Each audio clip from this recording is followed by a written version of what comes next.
Hello dear students, this is Bhagyashree Wankade from Electronics and Telecommunication Department, NIT Polytechnic Nagpur. Welcomes you all for the lecture number 6, that is Shift Register Part 1 from the unit Sequential Logic Circuit of the subject Digital Technique. The course outcome for this complete topic or unit is build simple sequential circuits.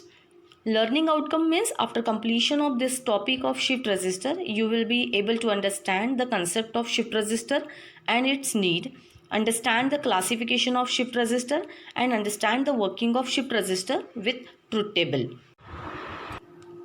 So student अभी जो हम topic पढ़ रहे हैं that is shift register.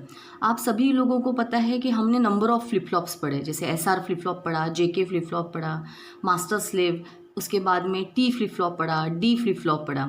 तो हर flip flop की एक खासियत होती है कि वो सिर्फ एक सिंगल बिट को ही स्टोर कर सकता है, या तो 0 या तो 1, यानी a flip flop can store only 1 bit of data. लेकिन हम जब कंप्यूटर की मेमोरी यूज़ करते हैं तो मेमोरी में सिर्फ सिंगल बिट से काम नहीं चलता. We need to increase the storage capacity. So to increase the storage capacity group of flip flop is required. यानी अगर मैंने 4 फ्लिप फ्लॉप का ग्रुप बना लिया तो 4 बिट का डेटा मैं स्टोर कर सकती हूँ. So this group of flip flop is called as register. This is the definition of resistor, that is group of flip flop is called as resistor. So हम ये कह सकते हैं कि n bit resistor has n number of flip flops and can hold n bit of data word.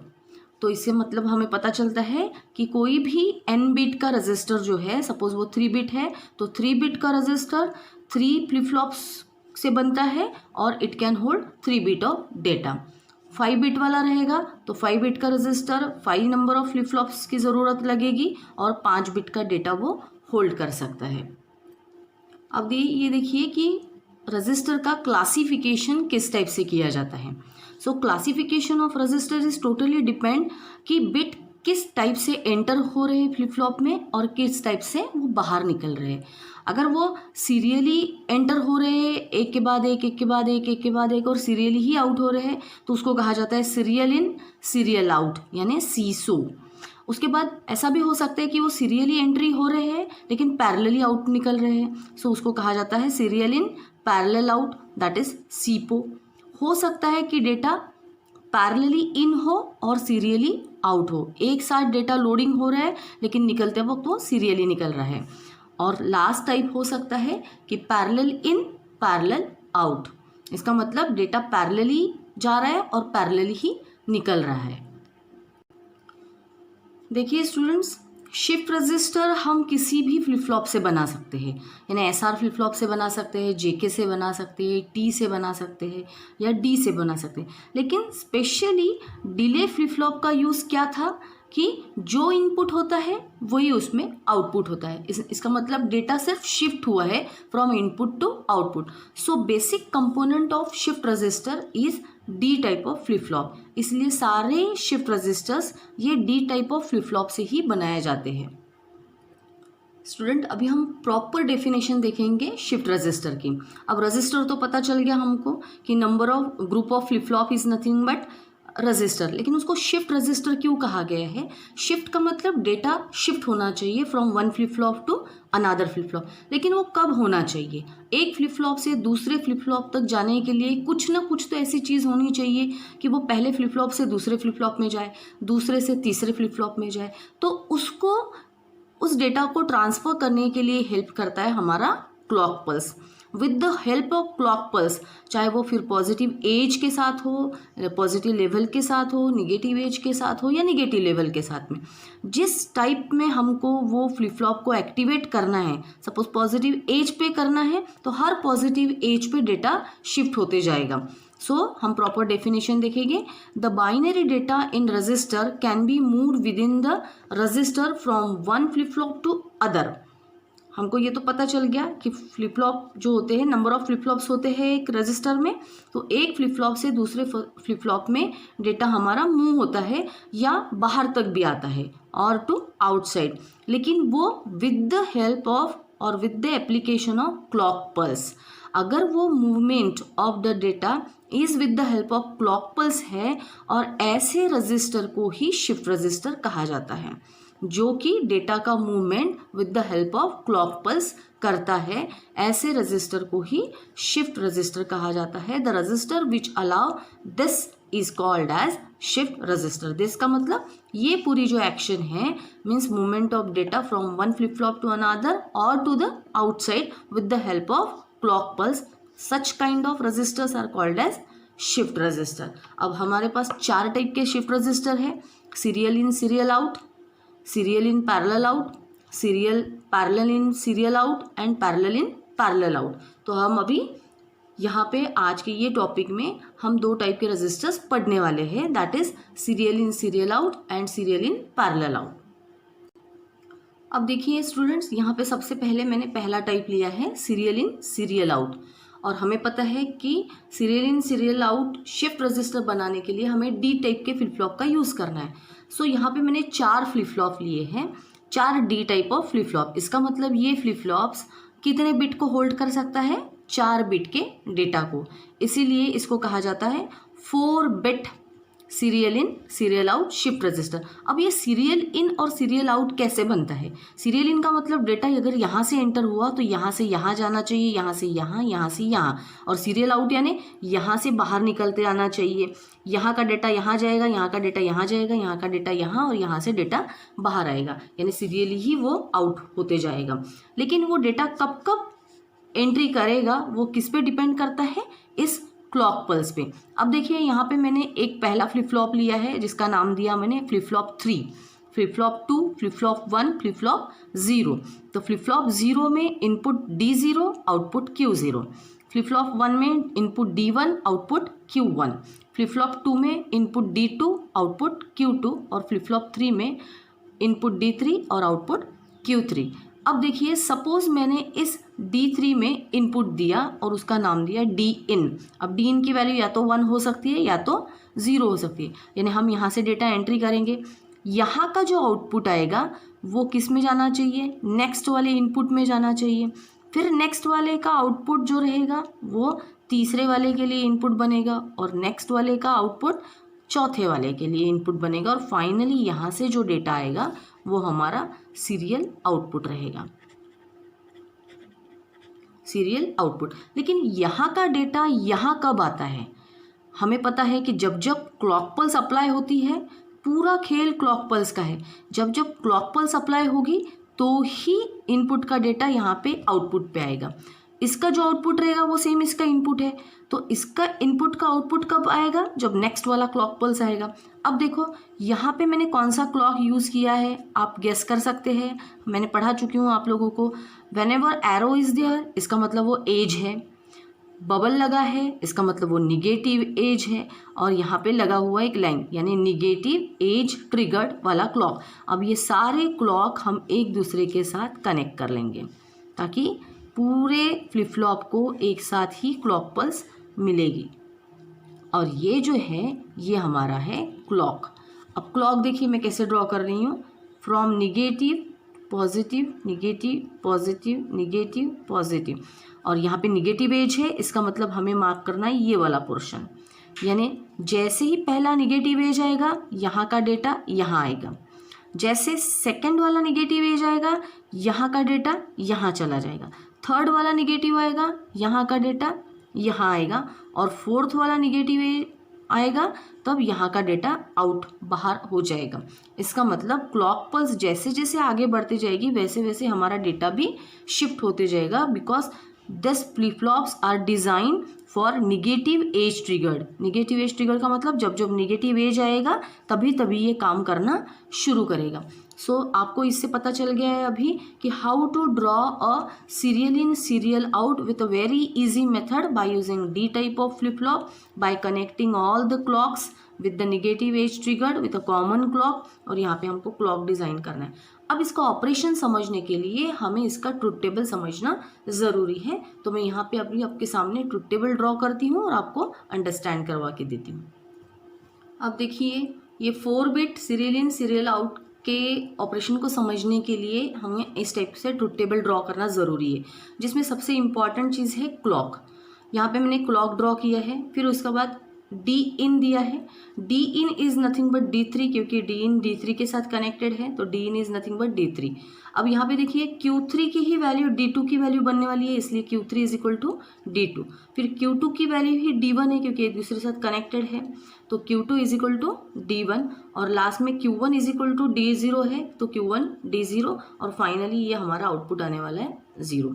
अभी अगर हमने कोई क्लॉक अप्लाई नहीं किया, suppose we are not giving any kind of clock, तो सबके आउटपुट में क्या दिखेगा, सभी डी फ्लिप फ्लॉप के आउटपुट में हमें क्या दिखेगा, 0 0 0 0, क्योंकि किसी में भी कोई डाटा नहीं है, अभी तक पूरे फ्लिप फ्लॉप खाली पड़े हुए हैं। तो इनिशियली सभी के आउटपुट में हमें क्या दिखेगा, 0 0 0। सपोज नेक्स्ट टाइम मैंने डी इन की वैल्यू को 1 कर दिया, लेकिन ये डी इन की वैल्यू जो 1 है वही D3 की वैल्यू बनेगी, यानी D3 की वैल्यू। लेकिन ये D3 की वैल्यू Q3 पे कब आएगी, Q3 पे कब आएगी, जब हमारा पहला क्लॉक अप्लाई होगा। यानी जैसे ही मैं फर्स्ट क्लॉक अप्लाई करूँगी, यहाँ पे मेरा पहला क्लॉक साइकिल यहाँ पे अप्लाई होगा, जैसे ही निगेटिव एज आएगा पहला, फर्स्ट निगेटिव एज पे यहाँ का डेटा Q3 पे चला जाएगा, और जैसे ही Q3 पे चला जाएगा ये डेटा, नेक्स्ट वाला जो आउटपुट रहेगा Q3, ये वाला जो आउटपुट रहेगा वो यहाँ पे आ जाएगा, यानी Q3 का डेटा Q2 पे आ जाएगा, Q2 का डेटा Q1 पे आ जाएगा, और Q1 का डेटा Q0 पे आ जाएगा, क्योंकि एक साथ सभी फ्लिप फ्लॉप्स को क्लॉक मिल रहा है। इसका मतलब सभी फ्लिप फ्लॉप एक साथ ही एक्टिवेट हो रहे हैं, लेकिन पहले वाले फ्लिप फ्लॉप में 1 वाला वैल्यू आ जाएगा, और दूसरे वाले में 0, तीसरे वाले में 0, और चौथे वाले में भी 0। अब नेक्स्ट टाइम हम फिर से डी इन की वैल्यू को 1 कर देते, तो डी इन की वैल्यू को अगर मैंने फिर से 1 कर दिया, सेकेंड निगेटिव क्लॉक एज अगर आता है, तो ये वाला 1 फिर से कहाँ पे चला जाएगा, यहाँ पे, नेक्स्ट वाला 1 यहाँ पे हो जाएगा, ये वाला 0 यहाँ पे, और ये वाला 0 यहाँ पे। फिर थर्ड वाला क्लॉक का आएगा निगेटिव एज, तो फिर से हमने डी इन को वैल्यू दिया, जैसे ही थर्ड निगेटिव एज आएगा, ये इनपुट से आउटपुट पे आ जाएगा, ये नेक्स्ट वाले का आउटपुट यानी D2 की जो वैल्यू है वो Q2 पे आ जाएगी, D2 की वैल्यू Q2 पे आ गई, यहाँ पे Q2 की वैल्यू यानी ही D1 की वैल्यू है, तो वो आ गया तुम्हारा D0 पे, ठीक है, और यहाँ पे आ जाएगा आप लोगों का 0। अब नेक्स्ट वाले में क्या हो जाएगा, फिर से लास्ट में फिर से एक 1 करते हैं, और फोर्थ वाला निगेटिव एज ट्रिगर देते हैं, ये आ जाएगा तुम्हारा यहाँ पे, ये वाला आ जाएगा यहाँ पे, ये वाला आ जाएगा तुम्हारा यहाँ पे, और ये वाला आ जाएगा तुम्हारा यहाँ पे। In this way all the flip flops, that is D flip flops को 1 1 1 1 करने के लिए मुझे 4 क्लॉक पल्सेस की ज़रूरत होती है। सबके आउटपुट में अगर 1 1 1 1 लाना है तो मुझे 4 फ्लिप फ्लॉप्स की ज़रूरत पड़ेगी, और उतना ही बाहर निकालने के लिए भी उनकी ज़रूरत पड़ेगी। अब देखिए कि ये जो ट्रुथ टेबल है ये अभी हमने ड्रॉ किया है, इस ट्रुथ टेबल से हमें वेवफॉर्म कैसे ड्रॉ करते आना चाहिए। अब देखिए मुझे वेवफॉर्म में सबसे पहले क्लॉक ड्रॉ करना पड़ेगा। क्लॉक ड्रॉ करने के लिए मैं हमेशा आप लोगों को एक तरीका बताना चाहती हूँ कि क्लॉक को हमेशा स्टार्ट कीजिए निगेटिव लेवल से पॉजिटिव लेवल तक। ये हो गया हमारा पहला क्लॉक, और जैसे ही ये निगेटिव लेवल में जा रहा है इसको कहा जाता है निगेटिव एज, यानी ये पहला निगेटिव एज, फिर ये सेकेंड निगेटिव एज, फिर ये थर्ड निगेटिव एज, और ये लास्ट में फोर्थ निगेटिव एज। इस टाइप से अगर आपका वेवफॉर्म ड्रॉ हो गया तो आपको बहुत आसानी होगी कोई भी वेवफॉर्म ड्रॉ करने के लिए। अब ये जो फर्स्ट वाला निगेटिव एज है यहाँ से आप डॉटेड लाइन कर लीजिए, सेकेंड से भी डॉटेड लाइन कर लीजिए, थर्ड से भी डॉटेड लाइन, और फोर्थ से भी डॉटेड लाइन। अब आपके पास जितने आउटपुट्स हैं या डी इन है, सबसे पहले आप लोगों के पास डी इन है, डी इन की वैल्यू या तो 0 रहने वाली है या तो 1 रहने वाली है। उसके बाद आपके पास 4 आउटपुट्स है, एक है Q3, एक है Q2, एक है Q1 एंड फाइनली Q0। और Q3, Q2, Q1 और Q0 की भी वैल्यू 2 हो सकती है, 0 1 0 1 0 1 और 0 1। अब देखो जब तक आपने कोई क्लॉक नहीं दिया था सारे के सारे फ्लिप फ्लॉप्स 0 0 पे थे। अभी हमने ट्रुथ टेबल में देखा था कि सारे के सारे ये जो फ्लिप फ्लॉप्स हैं ये 0 0 0 पे थे। तो जब तक पहला क्लॉक पल्स नहीं आता, फर्स्ट निगेटिव एज नहीं आता, तब तक सारे फ्लिप फ्लॉप्स हम 0 लेवल पे दिखाएंगे, सबकी वैल्यू 0। ठीक है, ये हो गया 0। जैसे ही हमारा फर्स्ट क्लॉक होता है, फर्स्ट निगेटिव एज होता है, Q3 हमारा 1 बन जाता है, लेकिन Q2 Q1 Q0 तीनों की वैल्यू क्या है, अभी भी 0 0 0 है।